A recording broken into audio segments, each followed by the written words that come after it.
आप सुन रहे हैं सुबह संदेश मॉर्निंग वॉइस। अब प्रभु दास टीवी अंजनी अंग्लेश्वर सभजन से बांटा जाएगा। खुशी अपनी देता होवे तू जलाली, खुशी अपनी देता होवे तू जलाली। रात दिन तेरे साथी वो है रहना चाहता, रात दिन तेरे साथी वो है रहना चाहता। तेरे दिल के द्वार पर यीशु खटखटाता, खोलो तुम दरवाजा वो है आना चाहता। तेरे दिल के द्वार पर यीशु खटखटाता, खोलो तुम दरवाजा वो है आना चाहता। जय मसीह की। सुबह संदेश की द्वारा परमेश्वर की वचन जो सुनते हैं सभी सुनने वालों का हमारा हार्दिक स्वागत है। आज का मनन के लिए मत्ती का सुसमाचार 12 अध्याय की 11वीं पद, मैथ्यू चैप्टर 12 वर्स 11।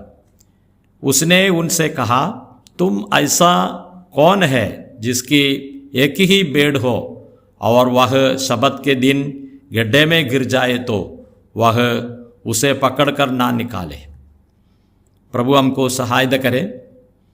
प्रभु यीशु मसीह का शबत में कुछ लोगों को चंगा करने का द्वारा इस्राएल में बहुत मतभेद हुआ है, ये बात को हम दे सकते हैं।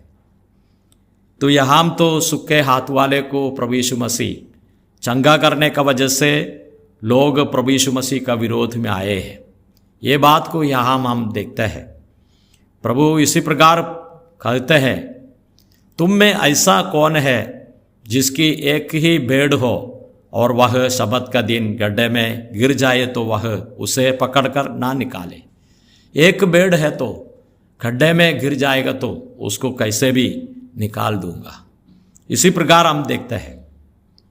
इसी प्रकार हम पुराना नियम में उत्पत्ति का किताब 37वें अध्याय की 23वें आयत में इसी प्रकार पढ़ते हैं। इसलिए ऐसा हुआ कि जब यूसुफ अपने भाइयों के पास पहुंचा तब उन्होंने उसका रंग बिरंग अंगरखा जिसे वह पहने हुए था उतार लिया। हम इसी प्रकार पढ़ते हैं, यूसुफ का भाई लोगों ने और उसको गड्ढे में डाल दिया, लेकिन रंग बिरंग कपड़ा वो लोगों ने निकाल दिया। लेकिन बाद में फिर उसको उधर से और वापस लेकर आए हैं। इसी प्रकार हम देखते हैं। हम यिर्मयाह का किताब 38वें अध्याय की 11 आयत में हम इसी प्रकार पढ़ते हैं, अतः एबेद मेलेक उतने पुरुषों को साथ लेकर राजभवन के भंडार के अलग घर में गया और वहाँ से फटे पुराने कपड़े और चितड़े लेकर यिर्मयाह के पास उस गड्ढे में रेसियों से उतार दिया। यहाँ हम देखते हैं यिर्मयाह को और उसको बचाने के लिए और कपड़ा उतार के उसमें से बचाने का कार्य किया है। इसी प्रकार हम देखते हैं। और एक मनुष्य हो, भेड़ हो और इसी प्रकार का कोई भी हो और जीवित गिरेगा तो उसको बचाने का कार्य करता है। इसी प्रकार प्रभु ने भी सूखे हाथ वाले को चंगा कर दिया है। लोगों को अच्छा नहीं लगा है, शबत का दिन में इसी प्रकार करते हैं तो ये लोग बहुत विरोध में आया। भजन संहिता 40वें अध्याय की 2 आयत में इसी प्रकार पढ़ते हैं, उसने मुझे सत्यानाश के गड्ढे और दलदल की कीच में से उभारा और मुझको चट्टान पर खड़ा करके मेरे पैरों को दृढ़ किया है। यहाँ हम भजन संहिता लिखने वाला व्यक्ति कहते हैं, और सत्यानाश का गड्ढे और दलदल की कीच में से उभारा है। प्रभु यीशु मसीह और इस जगत में आए हैं, हमको बचाने के लिए आए। स्वर्ग का स्थान छोड़कर ये धरती में गहरे बाग में आ गया है।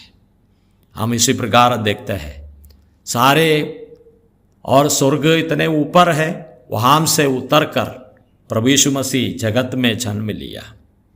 लेकिन हम देखते हैं हमको बचाने का कार्य किया है और प्रभु यीशु मसीह बचाने के लिए अपने जीवन हमारे लिए सूली पर दिया है और उसको दफनबंदी किया है।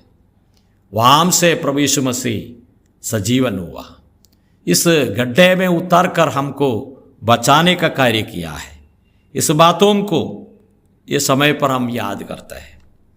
लूका की सुवार्ता 14 अध्याय की 5वीं आयत में, और उसने कहा, तुम में ऐसा कौन है जिसका गधा या बैल कुएं में गिर जाए तो और वह शबत का दिन उसे तुरंत ना निकाले, और कुएं में गिर जाएगा तो तुरंत उसको निकाल देंगे, कि वो मरने नहीं चाहता है।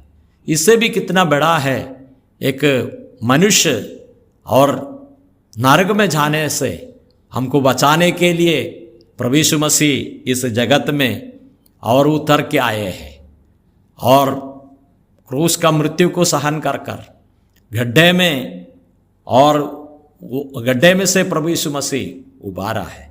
ये बात को हम दे सकते हैं। हम पहले पत्रस 2 अध्याय की 25वीं आयत में, क्योंकि तुम पहले भड़की हुई बेड़ों के समान थे, पर अब अपने प्राण के रखवाले और अध्यक्ष के पास लौट आए हैं।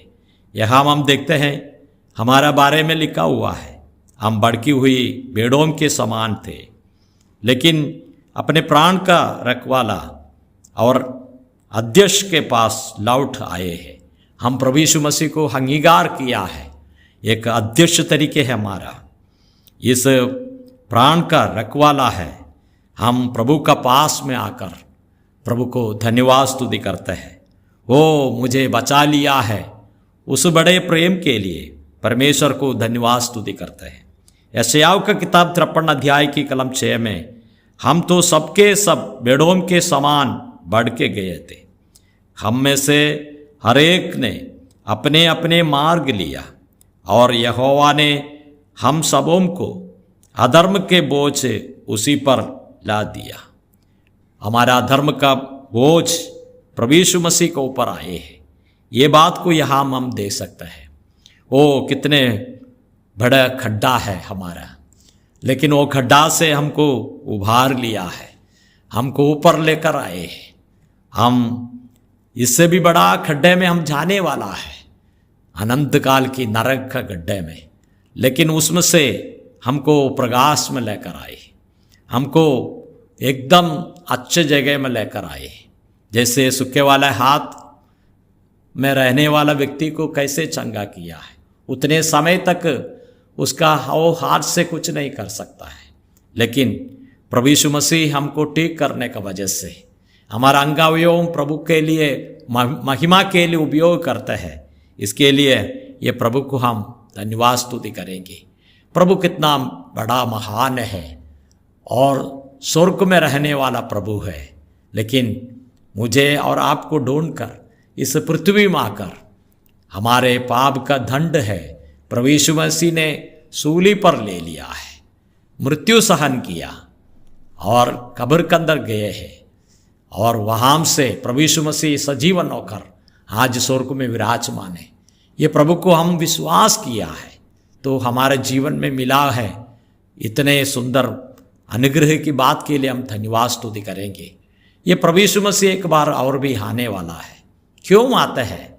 जो उसको बचा लिया भेड़ों को और परमेश्वर का पास में लेकर जाने के लिए आता है, और जितने बचा लिया है, अभी जितने बचाने का बात में भी कुछ लोग गुजर गया है, वो लोग प्रभु यीशु मसीह आते हुए समय में पुनरुत्थान होकर प्रभु को महिमा करेंगे। जितने जिंदा रहते हैं वो लोग प्रभु को महिमा करेंगे, जीवित होके महिमा करेंगे। इस प्रकार की बड़ी आशा हमारे जीवन में है। वो एक शबत का दिन प्रभु हमारे लिए दिया है, वो प्रभु को हम धन्यवाद स्तुति करेंगे। शबत का दिन से भी एक अच्छे दिन रविवार का दिन हमको दिया है, उसको आराधना करने के लिए, महिमा करने के लिए प्रभु हमको दिया है। हो कितने बड़े अनोखा बात हमारे जीवन में किया है।